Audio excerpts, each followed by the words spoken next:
भामरागड तालुक्यातील गुंडेनूर नाल्यावर सुरू असलेले पुलाचे बांधकाम अद्याप अपूर्ण असल्यामुळे अतिदुर्गम लाहेरी परिसरातील डझनभर गावांचे नागरिक दररोज खळखळत्या नाल्यातून जीव मुठीत धरून प्रवास करत आहेत। या भागातील आदिवासी बांधवांना शाळा, बाजार, रुग्णसेवा यासाठी जीवावर उदार होऊन नाल्यातून पाण्यात उतरावे लागत होते।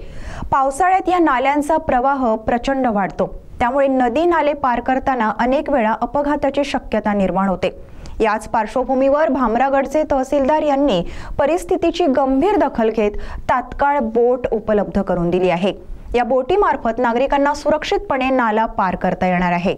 तहसीलदार किशोर बागडे यांच्या मार्गदर्शनाखाली गुंडेनूर नाल्यावर वृषभ हिचामी, पांडुरंग आतला, तलाठी तुर्रेमरका, मारोती दुर्वा, कोतवाल गुंडेनूर यांनी नाव चालवणाऱ्या कर्मचाऱ्यांसाठी आणि प्रवाशांच्या सुरक्षेसाठी लाईफ सिक्युरिटी जॅकेट म्हणजेच जीव सुरक्षा कवच देखील उपलब्ध करून दिले आहे।